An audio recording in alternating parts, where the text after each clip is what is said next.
They have the ability to provide for themselves, reestablish trust within themselves as well as in the community. And this is also another opportunity where we're bridging communities with service. I would like to thank you again for taking initiative today, as well as in the future, to learn more about the challenges that these returning citizens face when coming back into the workforce as well as our community. I also think of it as another opportunity for building a community of Tennessee state government agencies that support and advocate for giving second chances. So thank you again for being here today, and appreciate you spending this opportunity to learn more about Second Chance, hear from our other speakers, and also hear from this panel discussion that we'll be having. So thank you again.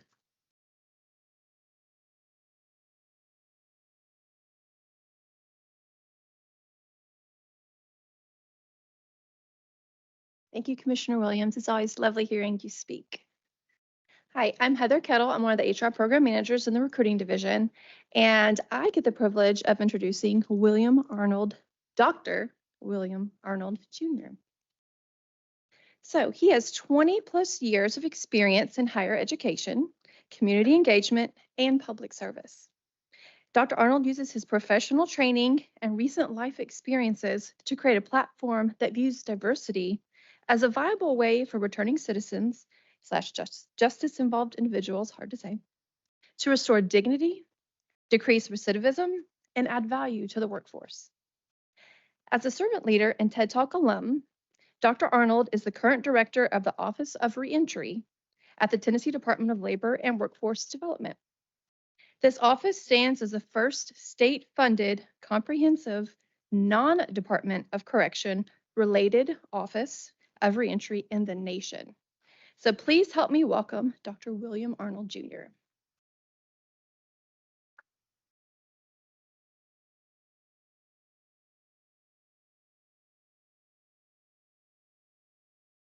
Morning. Right. Happy Second Chance Month. Right. That's why we're here, right? It's a part of it. I want to say some thank yous, and I want to thank Commissioner Williams and Ms. Jackson for having me here today, but also just for having the vision and the understanding of the importance of what it means to hire people who are just as involved, what it means to give them that second chance. And with that, I always have to ask a couple of questions anytime I get the opportunity to get a microphone, and that's to find out who's in front of me, because that's important. So that way I know how you're either going to receive or not receive my message, right? So a couple of questions. And I just want to know, by show of hands, right? First thing, how many of you in this room have ever had to ask for forgiveness? Raise your hand. Right? Even over on the crowded side, we got folks. Good deal. All right. How many of you in this room have ever done something that you know you weren't supposed to do? See, it wasn't your turn. Wasn't your turn, but you did it anyway, and there we go. All right, good deal. Now, how many of you have ever, and think about this before you raise your hand, how many of you have ever broken the law, but you see, there they go, not yet, but you didn't get caught? So there's no record of it. It's not in the computer. It's not a video of it. It's not on, what is it? Where were you? Nashville, is it News Channel 5? So Phil Williams didn't know about it. Okay, good. All right. Well, my name is William Arnold. And as I say, I serve as the director of the Tennessee Office of Reentry. We are the nation's first non-corrections related statewide office of reentry. And that's kind of a big deal because, as we know, in America, we incarcerate more people than any other country in the world. And so oftentimes you'll find offices of reentry attached to a Department of Correction. My good colleague Victoria Ritchie is the awesome director of reentry for the Department of Correction. You'll find sometimes offices of reentry attached to like a sheriff's office. If you know Dr. Carmen Turks here in Nashville, she actually runs the Office of Reentry. Awesome lady for the Department of where I'm in. I live in Memphis, so I have to switch back and forth, right? So for the Davidson County Sheriff's Office. So with that, what it does for us though is that we don't come with some of the circumstances that a sheriff's office or a corrections department will come with, in that we have not incarcerated people. So with that, often when you walk out of a carceral environment, there's kind of distrust. So you've been incarcerated. Now we're going to help you transition back in the community. So there's sort of a disconnect. So we tend to view reentry, positive reentry, successful reentry through a labor-focused lens, right?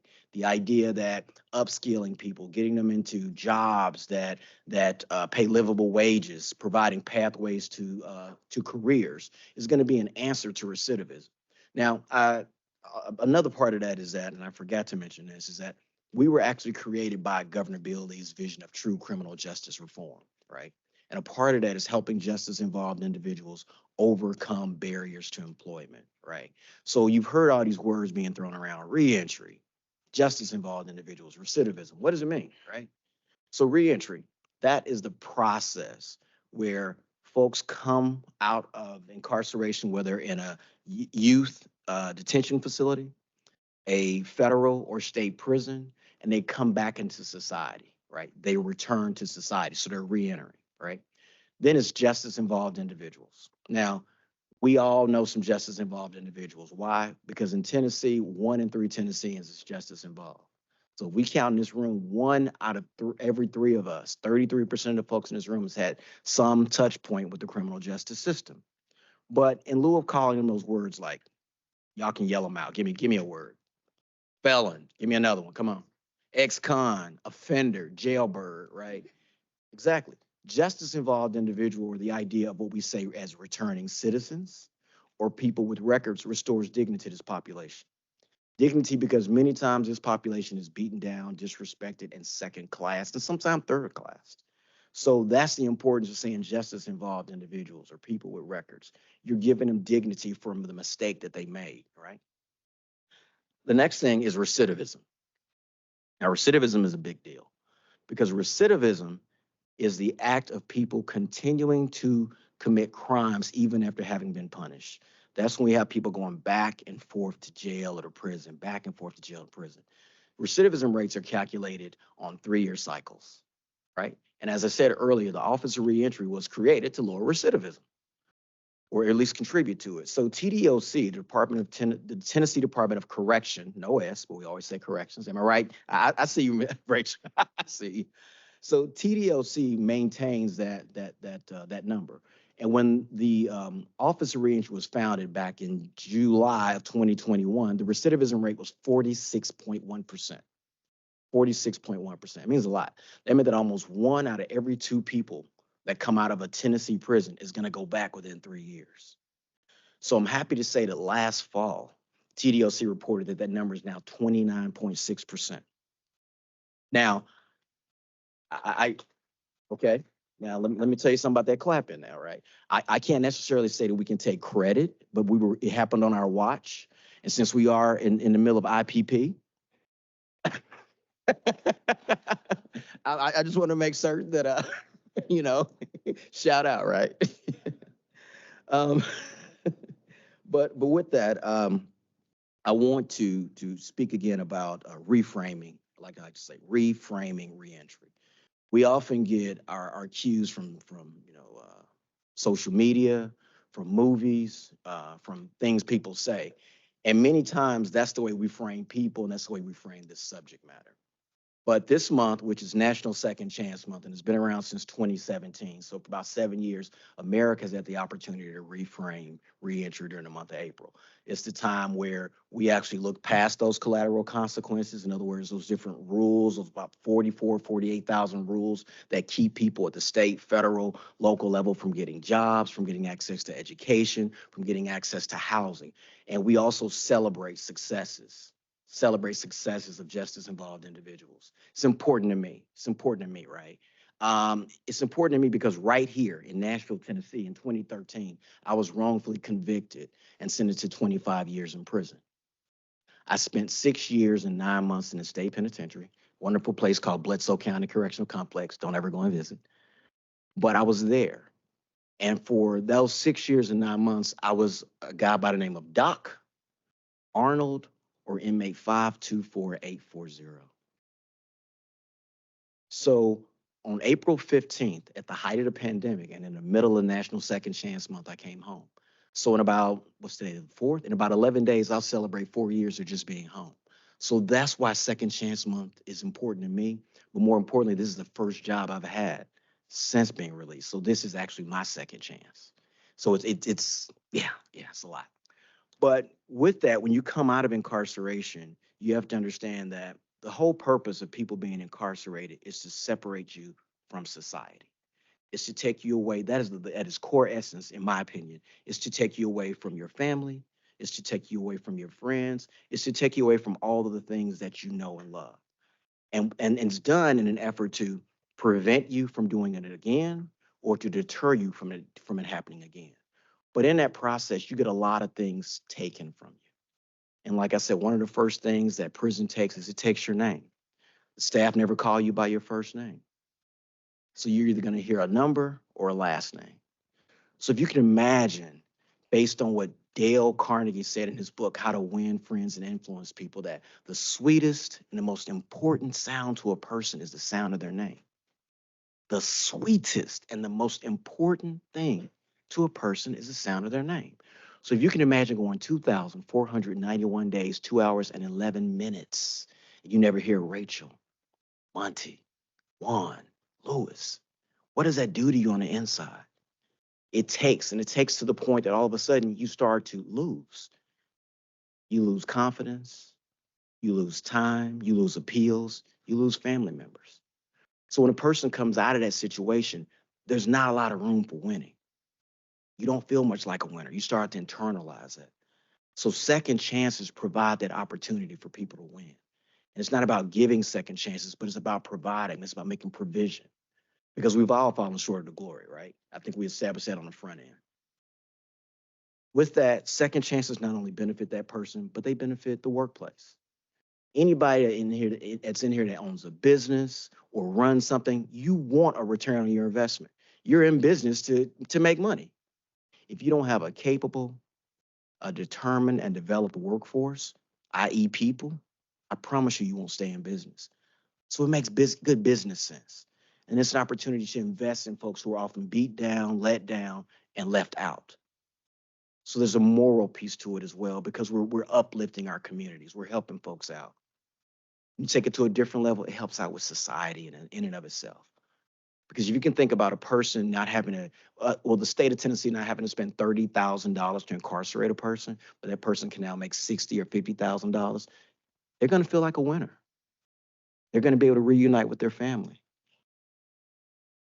Confidence, that family is going to be stronger. When we have a stronger family, that's one of the cornerstones of our community, we're going to have stronger communities, stronger and safer communities. And we go from that point, we'll have a better Tennessee. So with that, I just want you all to just stop for a moment and think about how different your life would have been. Would you be sitting in this room? Would we have met? Had that time you broke the law and you didn't get caught had been documented? Think of the barriers that you would be facing. And then think about the next time you come in contact with a person whose justice involved and only is trying to right or wrong. Thank you and happy second chance, Mom.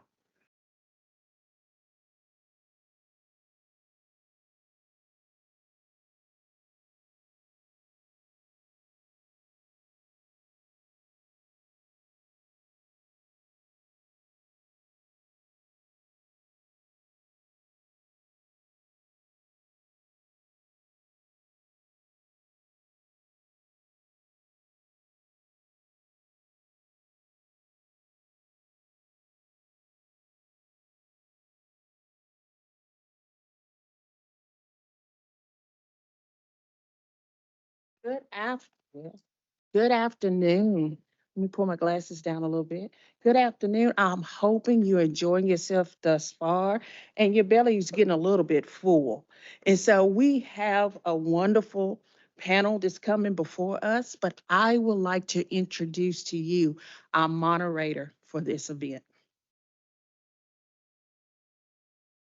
Dr. Monty Burks currently serves as the Deputy Director of the Governor's Faith-Based Base and Community Initiatives for the state of Tennessee, where his focus is bringing nonprofit and faith-based communities together to better serve Tennessee.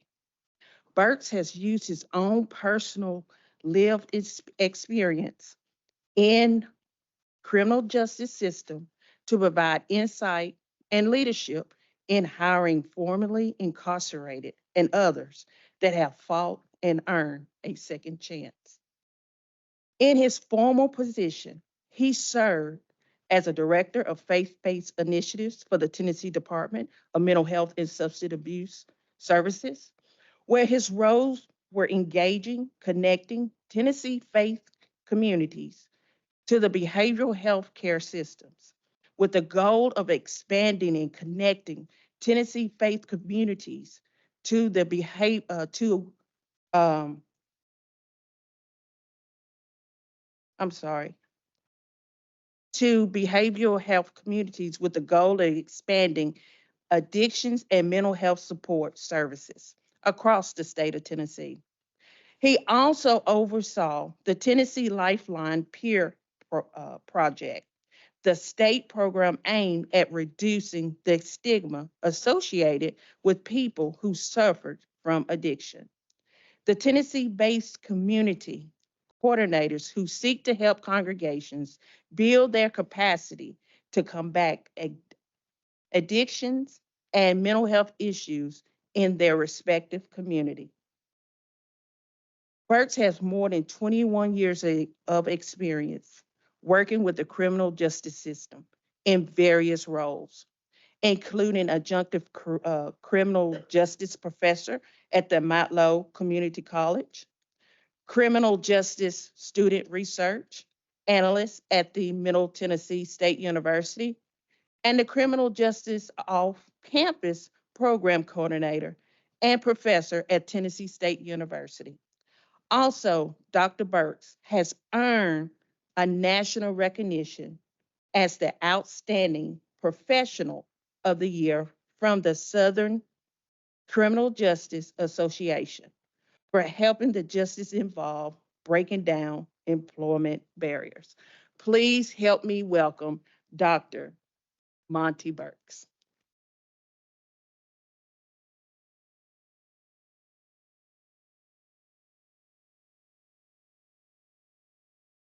Hello. Hello. Hi. Hi. Good. That's what I needed out of you. Energy. We often talk about things that are related to criminal justice in a way that we've been taught to whisper. It's been accidental, incidental, and sometimes coincidental, but sometimes it's been on purpose by people who have been shamed by their past experiences. I'm very proud and honored to speak after my friend, Dr. William Arnold. He said something today that really stuck with me, and it's something that I've lived by in my professional career, is good ideas feel good, but they're not good business. Good ideas are great, but until you put structure behind it and make it a business, it's not going to work. We all have had for years the ideas and opportunities to think past what it would look like to put a person to work that had been formerly incarcerated. But until we started putting business and structures and accepting people and meeting them where they were, things like this did not happen. That's why I said hi to you. It's a greeting. If I knew all your names, I would call you by your name, because it's important that we recognize those that have been through things and they've fallen short. I have fallen short myself. I'm a person that's formerly justice involved, justice impacted, justice engaged. I was incarcerated when I was in my 20s. And for a significant amount of time.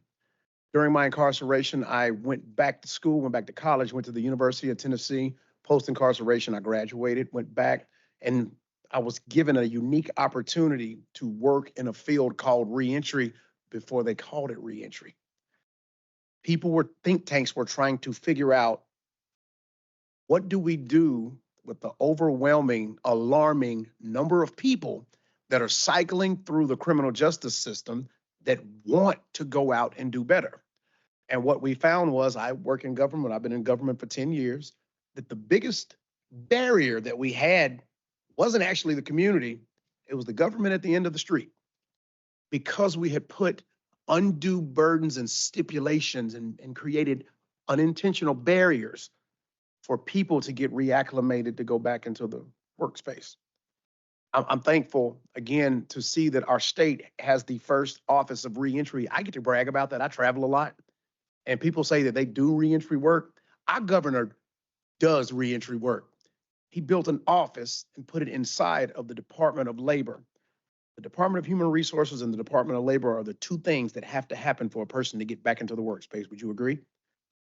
Correction, Department of Correction with no S. The Department of Correction it serves its role. It has a very important role. Its role is to protect society's interest. However, post-incarceration, 95.6% of the people who cycle through the Department of Correction end up back in their community. So now we have opportunities I would have never thought in a million years. And I'm thankful that we see advocates from across different spectrums and disciplines that actually openly invite people with a past like mine to be part of conversations about people like me. I had the fortunate opportunity to build a work team of people with lived experience. I was given that opportunity through my former Commissioner Marie Williams. It was kind of a cool thing. They said we started a faith-based initiative and we were getting into the recovery space. And I said, recovery and reentry are synonymous with each other. I said, people that have been broken by systems or sometimes still broken by systems, and it's mostly because of their own doing. I do believe in individual accountability, and we also make choices. However, sometimes we get stuck chasing our tails. But I asked one thing. I said, can I work with people with lived experience? And if you know, every Commissioner Williams we've ever had in state government, Juan, Marie, the whole nine, they're all in the same band. They understand the significance of people's past and lived experience and how important it is to gravitate people to you. And I was able to work with and eventually hire almost 30 people with lived experience to be the champions in their communities. And a lot of this work has gone forward because of people like Dr. Arnold, who are not afraid to say it out loud. And a lot of people have been justice involved, justice impacted, are afraid to tell you because shame and guilt have riddled them for most of their career. Some of them work beside you, some of them work with you, some of them worship with you, some of them sing with you, some of them shop with you, some of them take their children to dance with your kids. But they don't openly say things like that because when you saw Law and Order in the past and you heard the dunk dunk, it wasn't a really positive outcome at the end of the show. Popular TV narratives have given us the opportunity to look at people in a certain light, but that's not always how it is. 95% of us come home to do amazing and great things. So I'm thankful to be able to sit and moderate a panel today in the presence of you, great leaders, in the presence of patriarchs in this reentry movement like Dr. Arnold and other professionals that are willing to say, I'm going to support folks. Let me tell you something about stigma before I introduce my panel.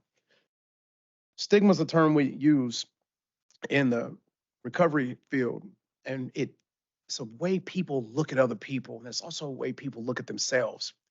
In the reentry space, there's a lot of people who have said, aren't you tired of helping them? And my answer to them is no. And it's usually by people who it's not their family member or somebody that they're not attached to. So at some point in the work that you do, remember that it's important what you do and it matters how you think about it. So I'm thankful for you. And now I get to introduce my awesome panel. They have all arrived safely. So our first panelist today, okay, I am big on names and I cannot pronounce the first name well. And I'm going to ask somebody to help me. Hannah, how do I pronounce your last name? Stoyan, Naum Stoyan. My first panelist is the executive director of Project Return. I used to work with Betty Kirkland many years ago in the space. I saw her give thousands of boots and tool belts to people in the reentry world. If you don't know who Betty Kirkland was, this lady was a pioneer in the reentry space. I'll tell you what, she had jail and street cred because she could walk in any prison or jail institution and everybody, Betty, thank you so much. You come from good people. My first person will be the executive director of Project Return, Hannah Noam Stoyan. Hannah, would you please come up?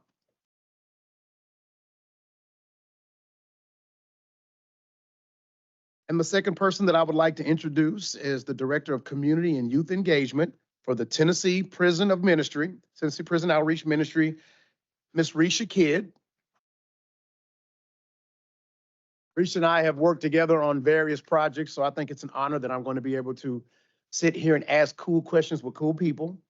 And then lastly is a person who works with me in the Governor's Office of Faith-Based and Community Initiatives, a person who has a long wealth of experience with the Department of Correction and other correctional institutions. Dr. Rachel Riley Coe. She is the Director of Correction and Reentry Initiatives at the Governor's Faith-Based and Community Initiatives. I have the unique honor and task. It's a gift to be able to talk to such brilliant panelists to ask some cool questions. Cool and stuff are my words. I say y'all a lot and ain't. If you see any of my presentations, I will drop a y'all on y'all. I've dropped those all the way across the country. And when people ask me what y'all means to be funny, I say, Google it. It might not be in the dictionary, but it's in my dictionary. So esteemed panelists, we want to thank you for spending a little bit of time with us today. It's a pleasure and an honor for all of us to be able to talk.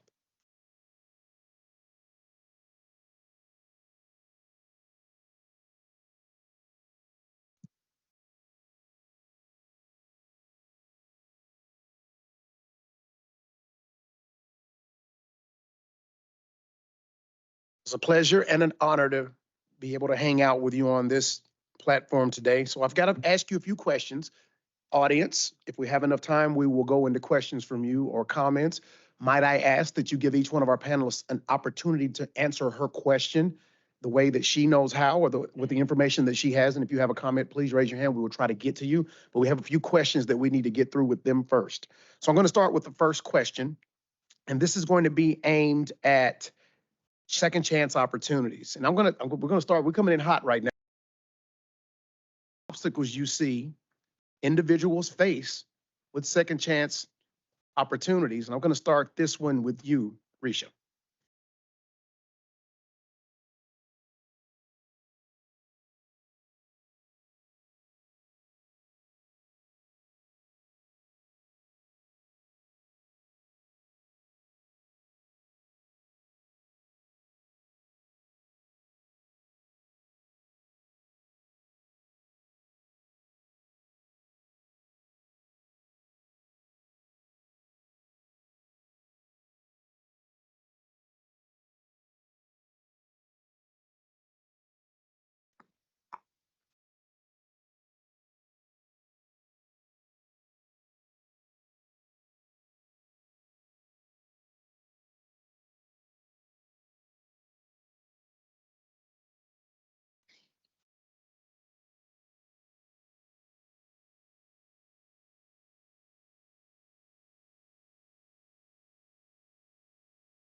Discouraged.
Absolutely. And Hannah, would you like to follow up?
I think you just really hit the nail on the head. Employment itself is meaningful, but sometimes it's not gainful. And sometimes people have to juggle between a lot of different things and then have to get to work and housing. So this leads into our second question, and then I'm going to ask this of Ms. Rachel Riley Coe. What are some things that, or some common challenges that people with records might face when seeking employment? I think there is the obvious of that perception and that stigma. But one of the things that I've seen from my vantage point in the corrections field, and I'll let the others talk about the things that they see in the community, is for that person to get out of their own head. It is not 1990 anymore. It's not the same job availability as it was to people with a criminal record as it was before. And one of the biggest issues that we have seen from people returning back to society is that old school perception or thought process that, well, I've got to flip burgers, I have a criminal record. And that is so not the case. So in line with us preparing people to do interviews or to fill out a resume, we also need to let them know it is a new world and you do not have to limit yourself. Sometimes you've got all these obstacles in society and in the community, but we have to get people to stop limiting themselves and creating their own obstacles.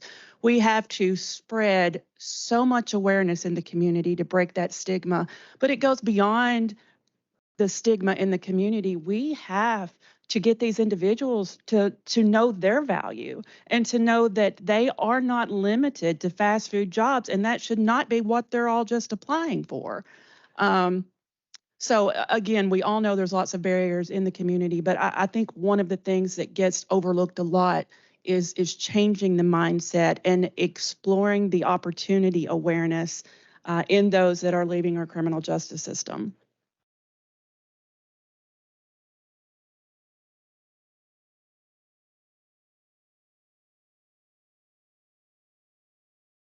Either one of you like to follow up on that question?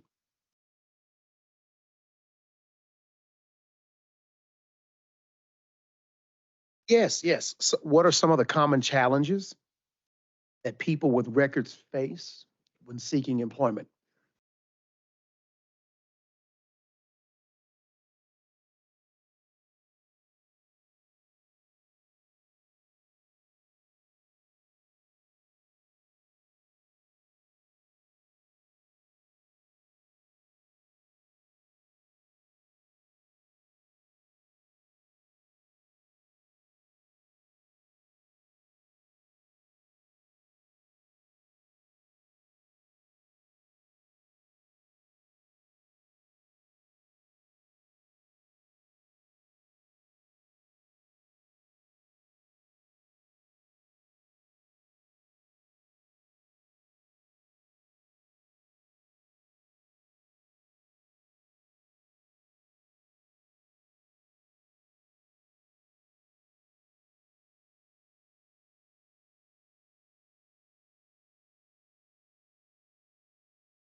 No, say it.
So go ahead. Is mics are good? Okay. Not loud enough?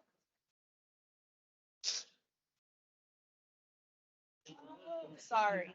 This is not, okay, got you. This one's not working first. Well, you can hear it in here. Heather, would you like to follow in or would you like me to go to the next? I feel like I've already spoken Okay. to some of those officers. I will say something that is also discouraging is I have also seen a number of situations where people were up front, because at Project Return, we encourage people to be straight up about their charge, to just go ahead and say it. If they ask you, be honest. If they don't ask you, bring it up, because at least 96% of employers are running a background check anyway. So if you have that opportunity during the interview to tell your story, at least it's a whole story and it's not just a check mark coming back from HR or a one-liner. And so we really encourage people to be forthright about their charges, to say, yes, I was convicted of this in this year while I was incarcerated. Here's all the great things that I did to work on myself. Now that I'm out, here's how my perspective has changed. Here's the goals that I have for the future. And people have sat in front of an employer who has wanted to encourage them, who has hired them. And then even after they have already started, turn around, background check comes back. Oh, sorry, we have to let you go now, because there's also this miscommunication between the corporate HR department and the hiring manager. And that is just so devastating for someone to feel like they got that chance and to have it ripped away from them when it was right there in their hands. And so, one, of course, I want those HR policies to improve, but also the communication, because at least if someone says no, then you get to hear that no and move on. But when it was right there, when you thought you had it, that is so much more devastating for an individual. And I'm glad she brought that up. One thing that we have in Tennessee is one of our biggest advocates in the second chance space is our department Yes. of our DOHR. And I think that's a gift that we have. And thank you for bringing that up, because many, many moons ago, as we all know, I see some faces here that I've known for years that have worked in this space. One of our biggest hurdles was trying to explain to HR. Now, I think that the word that I keep hearing across this panel is advocacy.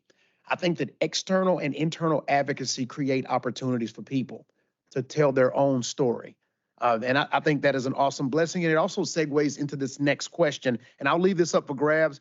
This panel is great. This is a powerful group. I don't know who's going to answer this first, but I'm excited for the answer. What kind of community partnerships will help you prepare for participants for a smooth transition for the workplace? What are the best types of partnerships in the community that will help people that are coming through the system or second chance folks transition better? Well, I think one, communication from the inside to the outside is so important, and we we have been really fortunate we got a grant with the Department of Justice to be able to start doing our job readiness curriculum on the inside, because previously, all of our reentry services have been post-release. And so I think communication between TDOC and reentry organizations on the outside is really important. I think having the opportunity to let people know what resources are going to be available, to have those connections to folks on the inside to help with release planning is really key. I think communication between transitional housing organizations and other reentry organizations who can provide different levels of support, providing that kind of wraparound holistic support to the whole person is so key. And I think also great employment partners, having employers in your corner who are seeing that we are working with a uniquely motivated workforce, people who are trying to prove themselves. They've got something to prove and they want to do that. And so they'll see that first person that we send over and they'll be like, I need more of James. Send me another James. And that's kind of how that momentum begins, how the domino effect starts. And then we're kind of tapped into that network of employers. So I think that partnership is also really, really key to have employers who are on our side and helping us to break those barriers. Same, hashtag same. So I think it's absolutely beautiful. My pastor says all the time, relationships are the new currency, right?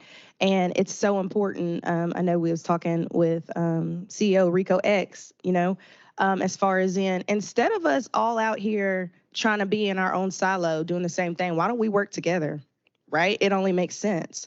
So some of our partnerships at TPOM looks like Project Return.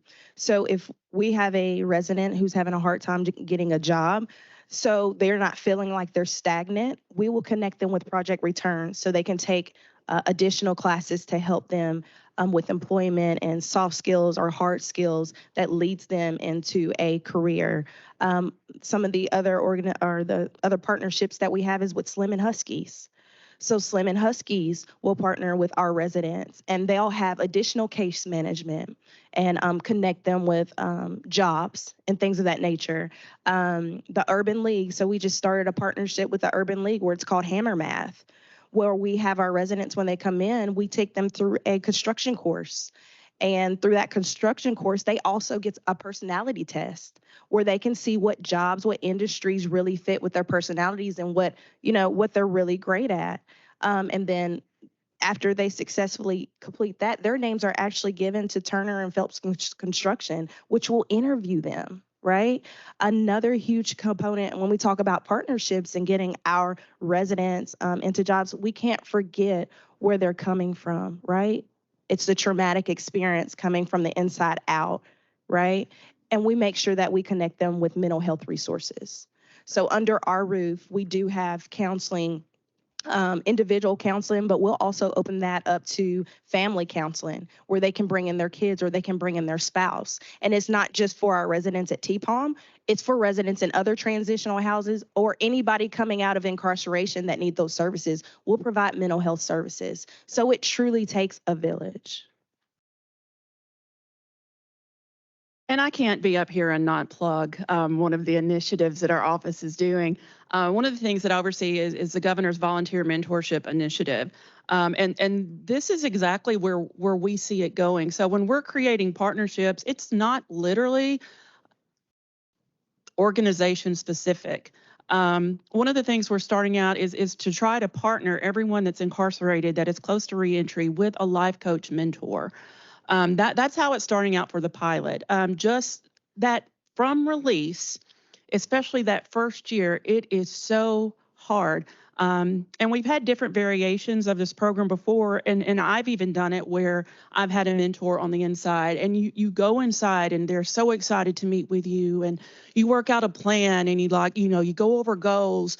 And as we spoke about this being one of the obstacles earlier in employment, it is institutionalization, and that is a thing. You get so used to being told when to get up, when to eat, when to go to bed, what you can do, what you can't do, all of that. When they get out, the last thing they want is for somebody to tell them what to do. So it's that initial burst of freedom, that poses some challenges. So we're trying to just kind of bridge that gap, to have them get a relationship with that mentor so that they will contact them. It's somebody that can keep them grounded, kind of keep them accountable. But really getting the job, and there's so many services available to help someone get a job, that's in a reentry status. Keeping the job is the obstacle. It's transportation, but okay, so they've had the job a year, they've got transportation, they've got childcare, now they're ready to move up, or they don't feel hurt at work, or a lot of it is just everyday occurrences that we as workers, without a criminal record kind of experience. But how do you keep them from thinking, oh, this is happening to me because of my record? Again, to have that mentor to help them get out of their head, or to keep them positive, and say, okay, well, let's handle it this way. Or let's look at your career, your career goal. Maybe you didn't handle it that way, and we handle it this way. Or maybe that's not the right employer for you. Maybe that's not the right field for you. But if we could partner everybody with a mentor to stay with them, and our goal is ultimately to get specific mentors, job related, education related, so we can make sure that people feel supported and they have an outreach to something that they might need assistance with. Some of the things I'm hearing from this esteemed panel is this is something that we say often, but let's really look at this word as we get closing remarks from our panelists. Institutionalization is actually a two-way street. And if you think about it, people that are incarcerated have been institutionalized to think a certain way. It happens with time. It will happen with anything. But also people on the outside see people and they become institutionalized on who they think that person can only be. They put limitations on people because they think they understand how the system works post-incarceration. So they may not remind a person that the state of Tennessee is actually a second chance employer. The Office of Reentry actually has employers that are friendly, the people that have been justice involved. And we actually start using words different other than felony friendly employment. That's actually a trigger word. When you say felony friendly employment, it actually boxes people, including employers, into a very uncomfortable space. So with that, I would love to close the remarks with you three. Just start from one end to the other, just closing remarks on what you want this audience to know today. One of the things that I would love to see happen is we talk about, what we can do. We know what we can do. What would we love to see state government do? I think it would be phenomenal if we could come up with a paid internship program for returning citizens. You have so much talented people coming out. What if we could create, and it doesn't apply to everyone, but you have those that could really offer something, and we have such a shortage of qualified employees for state position jobs. But if we got them into something in a paid internship program, give them a year, test the waters, load them up with classes and courses on leadership, have leaders and commissioners and assistant commissioners, volunteer one day, to spend with them. But we could teach them office skills. We could teach them so much, and it could just be a win-win. But I think that also speaks volumes where we're not only asking the public to solve this problem, we're willing to walk the walk too and address this problem as well. Thank you. My last remarks would really be, please don't judge an individual by their past. Please don't. Know that you've been given a chance. Know that you've been given several chances. We all have. And it's beyond a second chance. So I pray that you would give our individuals, our families' chances. Because again, you're not just impacting that individual, you're impacting their children. With you saying yes and giving opportunities, you can decrease and eliminate intergenerational incarceration. I'm all about closing down some prisons and some jails, right? I'm all about it. So please, please, please give opportunities, give love, give love, give unconditional love. I do want to share, I don't know how many of y'all are aware of that there has been a bit of a shift, I think this year in particular, from using the term second chance to using the term fair chance. And the reasoning behind that, and we see this every day, we serve 800 plus new people a year. And each new person we see, we do what we call a critical needs assessment. We learn a little bit about their background. And the majority of the people that we see, faced abuse in childhood, inadequate education, growing up in poverty. And I think like the culmination of those things makes it really hard to have a fair shot in the first place. And so if it's not a second chance if you really never had a chance. And so it's about providing opportunity. It's about providing wraparound support for folks reentering, but it is also about prevention. It's also about providing support to children and providing those supportive services to folks in that situation so that we can prevent. And I think that's how we close down some of those prisons. That's wonderful. So I'm going to close with a few, I scratch remarks that I hear from such powerful presenters. Each one of these three women are remarkable in the places that they operate in and the spaces that they operate in. So let's give them a quick round of applause. So here are some of the things I heard. And if anybody wants to write some of this down, it's awesome sauce. You can tag me in it. Even if you don't like me, still tag me in it. Don't place undue limitations on people because you'll also limit yourself. Help people find their freedom. Help people find their freedom. And lastly, I've got 4 hashtags that I came up with this crew right here. Hashtag fair chance. Hashtag respect and dignity. Respect and dignity. Hashtag y'all. And Risha, I'm going to leave with this. Hashtag generational impact.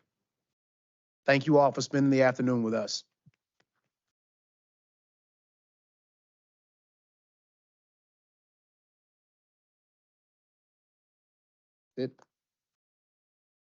Oh, any questions? Do we have time? I'm sorry. We do have time. Yeah, she was first. You were second. Gotcha. Yes, ma'am. Hi, thank you guys all for being here. Beyond the barrier of getting hired, once we are able to get fair chance individual, justice involved individual hired, what can employers do to, help make them successful, help make them feel comfortable and included? Yeah, I think that there are certainly resources and trainings that HR departments, that managers can attend regarding some of the stigmatization, some of the things that justice impacted folks may face at work. I've definitely seen stigma from other colleagues of people who know that this person has been justice involved and that can create a lot of tension. I think too, for folks who are still on community supervision, definitely being understanding of the probation appointments, of the last minute house calls, of those sort of things that folks cannot control. I think that is definitely a big factor as well. I would agree, especially with the point as far as in being understanding about all the appointments they have as soon as they're coming out.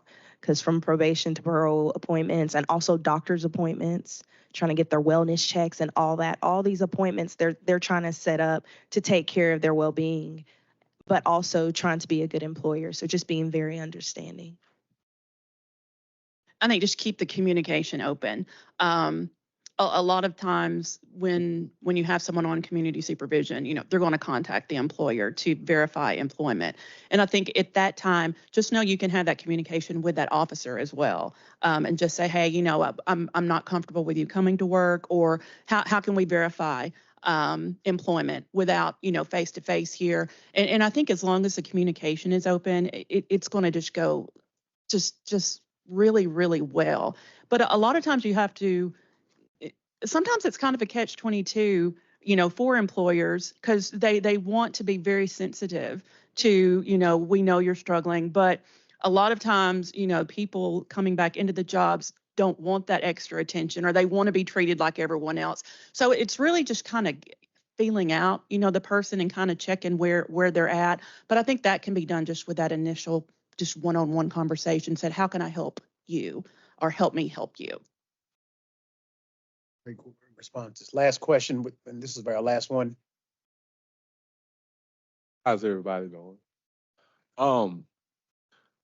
First of all, thank y'all, everybody. I'm kind of trying to understand a lot of things. This is new for me. I'm a second chancer, so I'm very interested in learning on how a lot of this works. And what about the barrier of lack of education? Say a second chancer doesn't have what they actually need to proceed. What do we do to learn and understand what to do? I'm going to chime in again with my initiative just real quick. If we could get those mentor matches, that's where we would get them on the path to education, to someone who could help you fill out the thing for financial aid, or get you into a community college, or work with you on education if it's job specific. But if we can get to that level where we can provide mentors to everybody coming out, not that they have to use, but someone that's there if they need to, and someone to push them and direct them in the way to resources to get that educational need. I know of a phenomenal organization, THEI, and they help our individuals a lot. A lot of time they go ahead and start the educate. Tell him what the acronym means. Tennessee Higher Education Initiative, THEI. Yes. THEI. Just want to make sure Thank he you so gets. much. You're welcome. Thank You're you so much. So THEI is a great resource. I can connect with you after this and tell you who you need to contact. But they start the process on the inside with education. And a lot of the times our individuals that are coming out, they continue with their education and they're graduating from college or getting their high school diploma and things of that nature. But for those who are still in that waiting period to graduate, or they chose not to further their education, there are other employers out there that can still pull you in and get you a good paying job with at the level you are, the educational level that you're at. And I think too, like Tennessee Reconnect is a resource. For folks who are receiving SNAP benefits, there's SNAP education and training. But I think like you're highlighting a barrier right here. Like, why can we name these things, but you don't know about these things? And I think that goes right back to the communication piece, the connectivity piece, and like, why is it so hard to figure it out? And so I think that's where the community partnership comes in, the kind of trying to tear down some of that red tape to make it easier to not only find out about these things, but to plug into these things. And I think so many people who are coming out don't have that family support, don't have the kind of support that others who have been blessed to be kind of more successful right in their reentry journey have. And so I'm certainly proud of the supportive services that we provide, and that the great team that we work with who has so much compassion and so much patience and really takes the time to find out about people and what their goals are, what their dreams are, and really fortunate to serve people who are able to have those dreams and those goals despite all the no's that they've heard and despite all of the you could never be X, Y, and Z. And so thank you for asking that question and thank you for highlighting that. That was, what is your name, sir? Marcus, thank you for coming and thank you for asking that question. All of the things we talk about, it's all surrounded by the need for education and job skill training, whatever that looks like. Sometimes people misassume that education means 4-year degree, master's degree, PhD. Work skill training is the original education front to get into the workspace. Now we are out of time. We got 1 more minute. Yes, sir. Yes. Go to the American Job Center. So after this is over, Marcus, you have about 6 people in here you can sit down and talk to that I think that we can get to where you're trying to get to. It can, yes, sir. And I think that is our time. Or do we have time for one more? I got time for a quick question. Yes, sir.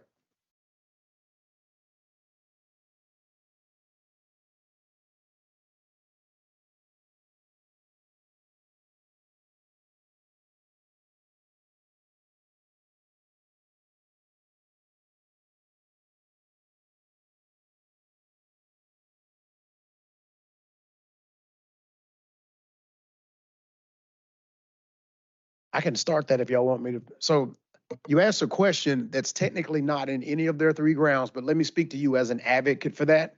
So in working in state government, I actually challenged employers personally, and I brought people into their space to help connect them with jobs and help them see the Jameses. She said James earlier. That's the name. Your name James?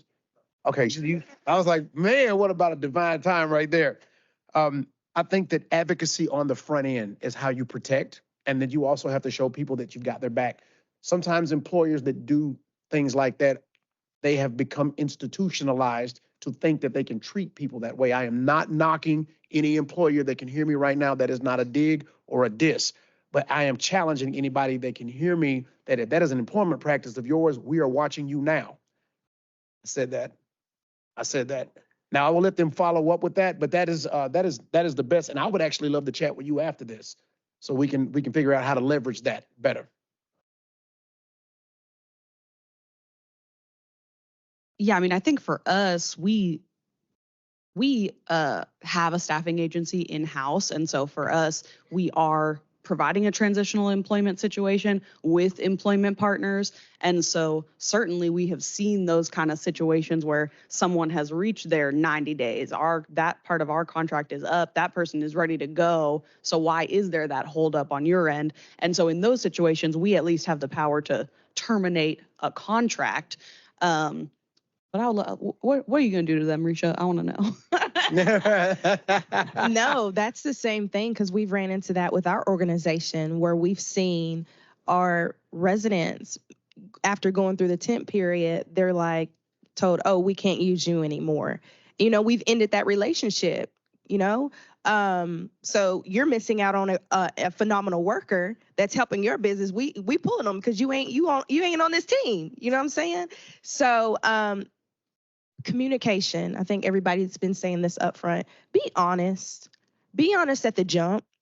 That's what we respected with one of our employers. They told our resident, hey, we see your charges. We cannot promise that we can hire you on full time. We cannot promise that. So we're letting you know that up front. But if this is, a step of faith that you want to take, we will support you in that, but we may not be able to hire you on full time. Just be honest. I think that and as we close, Dr. Arnold's done an amazing job at building relationships with second chance. I like fair chance, but second chance employers that are willing to go beyond that. You ask three great questions. One came from government, 2 came from people in the 2 different parts of the community. That's actually why we're in the room today, is so we can have all 3 of those types of conversations. You can look at a glass 3 ways. Half empty, half full, or you can use it as something you can throw at something that you're mad at. That is the fairest way to say that. So it's really good to have 3 different ways you look at something and 3 different types of answers. So now we do have to close though because we ran out of time. I've been told we were out of time twice. This is called the church finger right here. So if somebody gives you this, and if you're not a person of the church, I will tell you that in the church world, if you put this finger up, it means it's over. All right. Everybody have a wonderful afternoon. I'm going to turn it back over to give our panelists a glass hand. And where is Kimberly? Is Kimberly here? I'm going to introduce Yolanda Bannister, my friend, and she is the awesomest in the world. Yolanda, will you please close us out? And you as the moderator. So I bring you greetings. I am not Kimberly Matlow, my esteemed administrator. I am Yolanda Bannister, the director of the recruiting division. And I bring you greetings on behalf of the Department of Human Resources Recruiting Division, and Kimberly Matlow, who could not be here today. As we come to the end of the Second Chance Lunch and Learn, I would like to express our heartfelt gratitude to all of you for being here today. I would also like to honor our distinguished guests for their presence. And I would also like to say a special thanks to Commissioner Williams for attending and one of the things that he spoke about was being intentional about identifying talent and filling vacancies, and how we in state government can use to fill those vacancies, really having the foresight to look at second chance employment. Also, a special thanks to our esteemed guest speakers, Dr. William Arnold, who spoke about who educated us on the reasons behind reentry and the reason that it is needed. He also spoke about reframing reentry, something that all of us can use.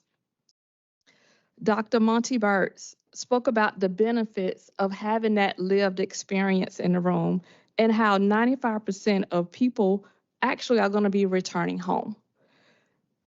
Ms. Hannah, one of the things that you spoke about was the need for employers to get the full story of those individuals so that they have a full understanding of that whole person. Ms. Risha, she spoke about the obstacles that justice-involved individuals face when they're returning home. And one of the comments that really touched me when you said that they are worthy of it. I really remember that, and that's a hashtag as well. And then Miss Rachel, she spoke about the need for mentorship and the need for life coaching. And I want to take a moment of privilege and talk about one of our very first partners as we moved into the second chance sphere with state government, and that was the Urban League of Middle Tennessee. And we have Miss Patricia Malone here today, the Director of Corporate and Partner Relations with the Urban League, who has been a partner of ours. Furthermore, I would like to thank Markeisha Jackson. Please stand. She is the state second chance coordinator and the reason that we're all in the room today. Also, I would like for the members of the recruiting division to stand. Those are the workers behind the scenes today that are helping to put this together. Thank you. I encourage all of us to continue to champion the second chance cause. Let us all strive to be agents of change and to be voices to encourage those seeking a fresh start. I hope that the insights and information shared today has inspired, educated, and championed the cause for second chance. Also, our commitment at DOHR goes beyond just this event. Next month, we will be hosting a re-entry simulation. Everyone in the room will be invited. It will be on May the 23rd from 11:30 to 2:30 at the Tennessee Tower. We do hope that everyone can attend. Lastly, thank you for being part of this meaningful event, and let us continue to work together to build a community that believes in the power of second chances.